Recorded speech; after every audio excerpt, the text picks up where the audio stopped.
तो हेलो बच्चों, आइए आप सबका स्वागत है आपका अपने यूट्यूब चैनल सेनपुरा स्टडी में। और आज के क्लास में हम लोग पाइथागोरस का विलोम, जैसे कि पिछले क्लास में हम लोगों ने देखा कि पाइथागोरस परिमेय को देखा, तो आज की क्लास में हम लोग पाइथागोरस परिमेय का विलोम देखेंगे। पाइथागोरस परिमेय का विलोम, विलोम का मतलब उल्टा, ठीक है ना। परिमेय आपका 6.9 इसे बोलेंगे, वो 6.8 है, ठीक है। पाइथागोरस विलोम यानी पाइथागोरस का विलोम हम लोग देखने वाले। पाइथागोरस विलोम क्या कहता है ध्यान दीजिएगा, ये भी क्वेश्चन इंपॉर्टेंट है बोर्ड एग्जाम के लिए। और पाइथागोरस जो हम लोगों ने पढ़ा पिछले क्लास में, उसी का ये विलोम है, उल्टा है, ठीक है ना। तो इसे आइए हम लोग समझते हैं कि पाइथागोरस का विलोम क्या होता है। पाइथागोरस का विलोम है कि यदि किसी त्रिभुज, इसका हम शॉर्ट में समझ लेते हैं क्या होता है कि पाइथागोरस का विलोम होता है कि आपको त्रिभुज में दिया रहेगा कि कर्ण का स्क्वायर बराबर लंब का स्क्वायर प्लस आधार का स्क्वायर, ये दिया रहेगा। तो प्रमाणित करना है आपको कि कर्ण के सामने वाली कोण समकोण होता है, यानी कि 90 डिग्री होता है, ठीक है ना। इसे हम प्रमाणित करने वाले हैं। हमारा क्वेश्चन है कि सीधे करें कि यदि किसी त्रिभुज की एक भुजा का वर्ग, यदि किसी त्रिभुज की एक भुजा का वर्ग अन्य दो भुजाओं के वर्गों के योग के बराबर होता है, अन्य दो भुजाओं के वर्गों के योग के बराबर होता है, तो पहली भुजा के सम्मुख कोण मतलब सामने की कोण, पहली भुजा के सम्मुख कोण मतलब क्या, सामने की कोण समकोण होती है, ठीक है ना। इसे हम लोग प्रमाणित करेंगे, ठीक है। अरे तो सबसे पहले हम क्या करते हैं कि इसका गणितीय रूप देते हैं, ठीक है। इसमें क्या है कि इसी त्रिभुज में, तो एक हम बना लेते हैं यहाँ पर त्रिभुज, एक त्रिभुज बना लेते हैं ABC, ठीक है ना। ABC एक ABC त्रिभुज बना लिए। तो दिया माना विशेष प्रतिज्ञा मतलब कि गणितीय रूप, तो माना ABC एक त्रिभुज है, समकोण नहीं बोलेंगे इसको, यही तो सिद्ध करना है कि समकोण त्रिभुज है। तो यदि समकोण बोले कि काम गड़बड़ हुआ। तो माना ABC एक त्रिभुज है, ठीक है, जिसमें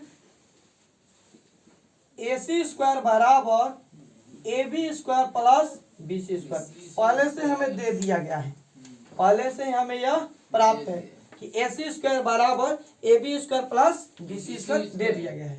तो सिद्ध करना है कि सामने की भुजा पहली भुजा के सामने की कोण, ये पहली भुजा AC के सामने की कोण, क्योंकि कर्ण को बड़ी भुजा कहते हैं, कर्ण को बड़ी भुजा कहते हैं, तो कर्ण को बड़ी भुजा हम कहते हैं। तो कर्ण के सामने का कोण जो है, यहाँ पर समकोण नहीं बनाएंगे हम, क्योंकि इसको प्रमाणित करना है।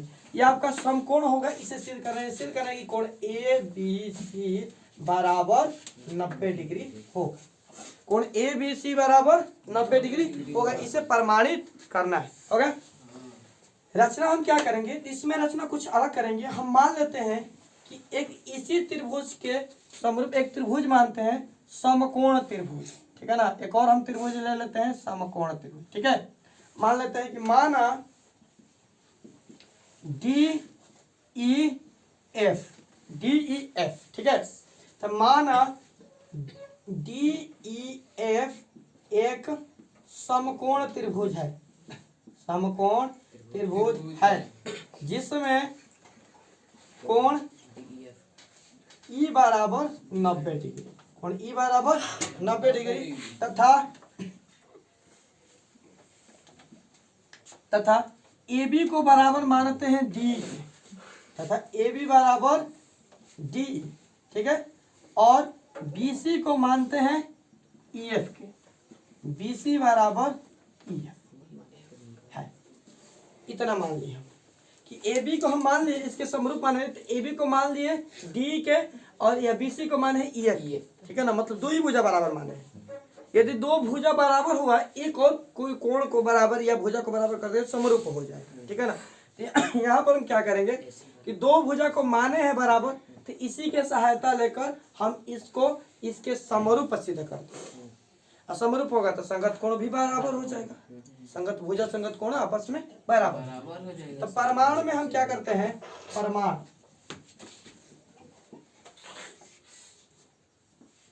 परमाणु में त्रिभुज DEF में, त्रिभुज DEF जो रचना का भाग लिए हैं इसमें चलते हैं, त्रिभुज DEF में। अब त्रिभुज DEF में चलेंगे तो वहां पर हम लिए हैं DEF में कोण E बराबर 90 डिग्री, लिया ना। और जहां पर भी 90 डिग्री आया कि पाइथागोरस बाबा आ जाएंगे आज यहाँ पर कौन ई बराबर 90 डिग्री, तब पाइथागोरस परिमेय से।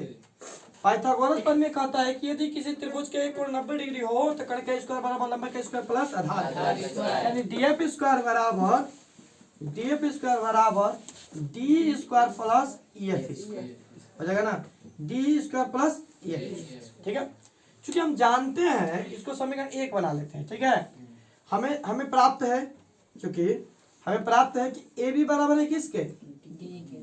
ए बी बराबर है किसके, डी के, और बी सी बराबर किसके है, ई एफ के। बी सी बराबर है, ये दोनों प्राप्त है। ठीक है, तो हम क्या करेंगे यहाँ पर, इस समीकरण में हम यहाँ पर डी और ई एफ के मान को रिप्लेस कर देंगे ए बी और बी सी से। ठीक है, यहाँ पर करते हैं हम क्या, इसलिए डी एफ स्क्वायर बराबर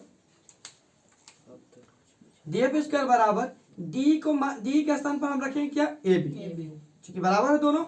डी एफ बराबर हो जाएगा ए बी के, यहाँ पर ए बी स्क्वायर और प्लस ई एफ बराबर है किसके, बी सी के, यहाँ पर रखेंगे बी सी स्क्वायर। हो गया, अब इसको मानते हैं समीकरण नंबर 2। और समीकरण 1 समीकरण 2 में ध्यान दिया जाए तो A B plus B C square के मान है ए सी स्क्वायर, और यहाँ पर भी A B square plus B C square का मान है डी एफ, दोनों समीकरण। तो हम दोनों समीकरण की तुलना करेंगे तो समीकरण 1 और 2 से दोनों समीकरण की तुलना किया जाएगा तो ए सी स्क्वायर बराबर हो जाएगा डी एफ स्क्वायर। ठीक है, अब यहाँ और स्क्वायर खत्म हुआ तो बचेगा ए सी बराबर क्या, ए सी बराबर हो जाएगा किसके, डी एफ। ए सी बराबर हो गया डी एफ, मतलब क्या, दो भुजा तो पहले से बराबर था, अब तीसरी भुजा को हम बराबर यहाँ पर सिद्ध कर दिया, मतलब क्या, त्रिभुज सर्वांग सम हो गया। तीनों भुजा, एक त्रिभुज की 3 भुजा दूसरे त्रिभुज की 3 भुजा बराबर होगा तो त्रिभुज क्या हो जाएगा, सर्वांग सम। आज हमें पता है कि सभी सर्वांग सम त्रिभुज समरूप होते हैं, मतलब क्या, सर्वांग सम के मतलब तीनों भुजा बराबर है तो तीनों कोण भी आपस में बराबर होंगे, यही ना सर्वांग सम कहता है।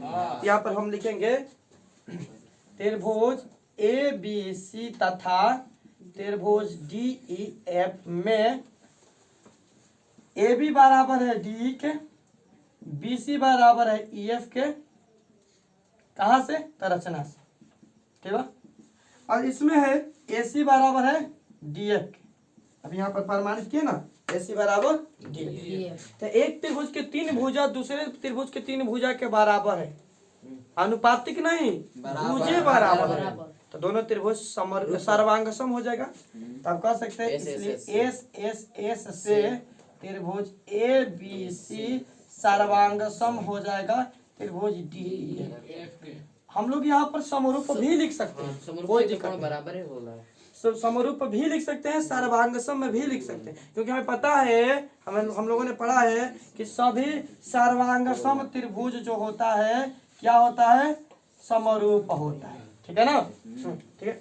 यहाँ पर हम क्या करेंगे, इसलिए हम कह सकते हैं जब दोनों त्रिभुज समरूप सर्वांग सम यानी समरूप है तो इसके कोण भी तो बराबर होंगे ना, इसलिए कोण B बराबर हो जाएगा कोण E के, और कोण E चूंकि पहले से ही बराबर है किसके, 90 डिग्री। ठीक है, तो हम कह सकते हैं कि इसलिए कोण B बराबर 90 डिग्री, और इसी को हम लिख देंगे ए बी सी, कोण ए बी सी, क्योंकि बीच में जो माइनॉरिटी किसको दे देंगे, बीच वाले को माइनॉरिटी दिया जाता है, यानी प्राथमिकता, तो बीच वाला हो जाएगा यहाँ पर 90। ये हमारा हो गया प्रूफ, लिखेंगे साध्य परिमेय प्रूफ। ठीक है, तो मैं ऐसा करता हूँ कि आप लोगों को समझ में आया होगा ये परिमेय, और इसका आप लोग रिवीजन कर लीजिए 1-2 बार बढ़िया अच्छे से, एग्जाम तक रिवीजन कर लेना है सभी परिमेय को। टोटल 9 परिमेय है और सभी परिमेय हम अपलोड कर दिए। ये पाइथागोरस और उसका विलोम जो है ये तो 2-2 बार हम अपलोड कर दिए। ठीक है ना, तो आप लोग इसका रिवीजन कर लीजिएगा, और मिलते हैं इसके बाद में हम लोग नेक्स्ट 1 सेटअप क्लास के साथ में मैथ के। और आप लोग जो भी नए बच्चे आएंगे वो मेरे साथ बने रहेंगे, क्योंकि आप लोग के चैनल पर अभी हिस्ट्री का क्लास, बाकी सभी सोशल साइंस का क्लास और साइंस का 1 सेटअप क्लास यहाँ पर होने वाला है। ठीक है, तो मिलते हैं हम लोग नेक्स्ट क्लास में, तब के लिए, अभी के लिए।